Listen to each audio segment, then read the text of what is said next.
income and wages. Those are very basic things in a social contract. Why is the increasing IRS agents, which are taxes that belong to us, they help pay for things like roads, GPS, infrastructure, basic things that you and yourself needed to get here. Why would that be so bad, having everyone pay their fair share of taxes so we can have a government that functions correctly? Well, obviously, government doesn't work for everything, but we all benefit from government services every day. I'm sorry, no one in this room is going to benefit from 87,000 new IRS agents. Instead, those 87,000 new IRS agents are going to be deployed against small business owners. But I could keep on going with policy examples. I can keep on building it out. But let me just say this. I love markets, but I'm willing to critique markets when I think they're not serving people and they're not serving the nation. I think our Hello guys, welcome back to my YouTube channel at Face and Makeover. Today I'm going to be checking out Charlie Kirk trigger Libra students on inflation. So I want to say, by starting off, I was told by your wonderful assistant over here that I should tell you that I disagree with almost everything. Obviously, we have not had a 2-hour conversation. So, like, who knows? Maybe we had a few beers. We agree on something, but I'll have water. You can have whatever you want. All I've heard is stuff that I'm just like, what? First, I want to say that I guess as the first 2 hours of your speech was you complaining about kind of these leftists and kind of this, but I've never heard any policy positions. When I go to something like a Senator Sanders convention or someone on the left, they're going to talk about healthcare, inequality, inflation, growth, but you guys all seem to want to talk about is how the left does this or the left does that, but no policies on how to fix anything. So I guess that kind of goes with my first question is, what is the GOP's actual position when it comes to fixing inflation? Well, a couple things. First of all, I'm not a senator, nor am I aspiring to be one. Number two, yes, I was mildly distracted by the windows being broken and the terrorists outside. I fully acknowledge that, okay? So I was a little policy shallow tonight and a little bit terrorist deep, okay? I will admit that. Third, I'll say this. I don't speak for the GOP, right? I have my own ideas, and I actually think the GOP does a terrible job. But let me give you some ideas that I think you might agree with, okay? I think that vital products should be made in America, not in China. And we should use tariffs and sanctions to get it done. Vitamin C, penicillin, critical infrastructure should be manufactured here.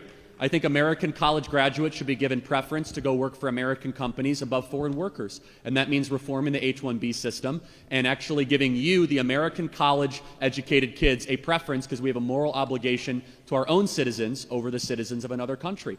I think we should fully close the United States southern border. I think we should not allow illegal... I just want to interrupt you. Sorry. You were saying you're for a government program that puts American college students. So like reforming the immigration system, right? So that big companies like Facebook don't do quasi-indentured servitude to bring foreign workers in and be able to compete. But that would be a government program that would do that. Well, yeah, the government program actually already exists. Okay, so you're actually a conservative who's for increasing the government size, not for decreasing. Well, no, I want a small but strong government. So I want things that are smart. For example, I'd love to have more Border Patrol agents and less IRS agents. So where it makes sense to increase the volume of government agents as long as it is pursuing a couple things that are core to my philosophy. A strong country that has borders, sovereignty, culture, and maintains a moral commitment to its citizens, that you should be able to work hard, play by the rules, be able to have a family, own a home, and see rising income and wages. Those are very basic things in a social contract. Why is the increasing IRS agents, which are taxes that belong to us, they help pay for things like roads, GPS, infrastructure, basic things that you and yourself needed to get here? Why would that be so bad, having everyone pay their fair share of taxes so we can have a government that functions correctly? Obviously, government doesn't work for everything, but we all benefit from government services every day. I'm sorry, no one in this room is going to benefit from 87,000 new IRS agents. Instead, those 87,000 new IRS agents are going to be deployed against small business owners. But I could keep on going with policy examples. I can keep on building it out. But let me just say this. I love markets, but I'm willing to critique markets when I think they're not serving people and they're not serving the nation. I think our overindulgence in free trade fanaticism has been a major mistake over the last 20 or 30 years. I don't worship corporations, but I do think that entrepreneurs and private property rights and people taking risks are a general good for society. And not only does history show this, but common sense logic and material reality shows all this. I can give you more and more examples if you want of policy stuff. That's less actually interesting. The reason I don't go through policy stuff is that I'm not running for office, right? I don't represent the Republican Party. But if I can build out a worldview that you can agree with, then the policy answers will come naturally, right? So if you understand morals and values, then you could answer the next 1,000 policy questions. I guess for me as a student, I care a lot more about policy than what people say. Like what government does is a lot more important to me, and that's why I was confused why your speech was not about policy. Because, again, I'm not running for office. I want to ask one more question before I go.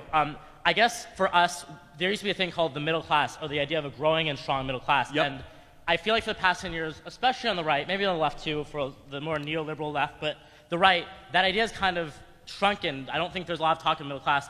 Do you view income inequality as a problem? I totally and disagree. Income inequality, I want to So- say income inequality being the difference between Let me the ask need you, though, and the median. I have a question. Why is it that the wealthiest counties in America all vote on the left?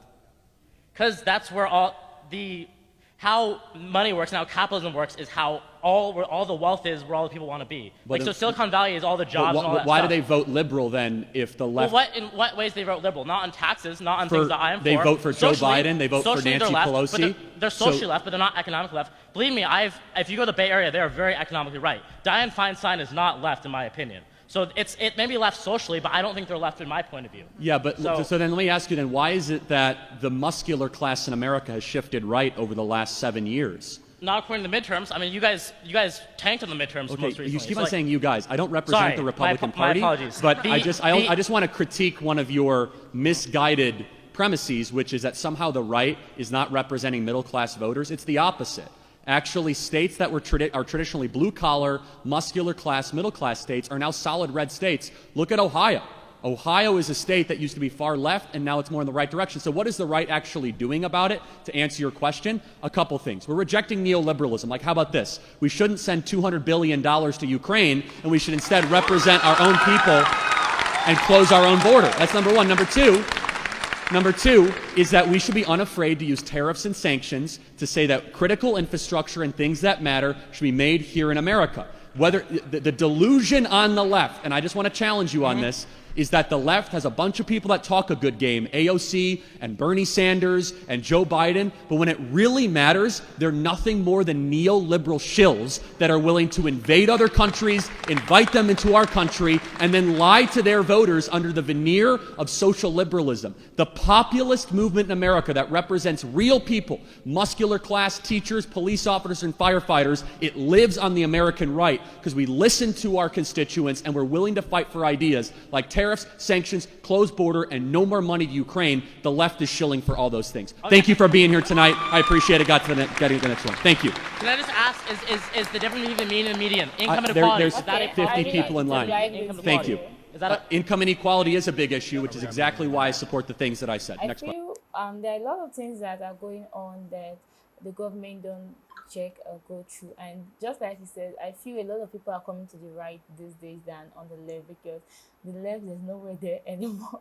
But this is a wonderful video. When it comes to inflation, there are lots of things that the government needs to work through to be able to help their citizen. And when it comes to all these tax that they take, so I think they should be able to like make use of it to better the life of their citizen, and not focusing on helping people in other countries and stuff where your own citizens are poor or they are struggling financially and stuff. Because at the end of the day, the money the government are taking outside to help Ukraine and other countries with weapons and stuff and shelters, the money is from the citizens, because it's a tax they're paying that is going outside.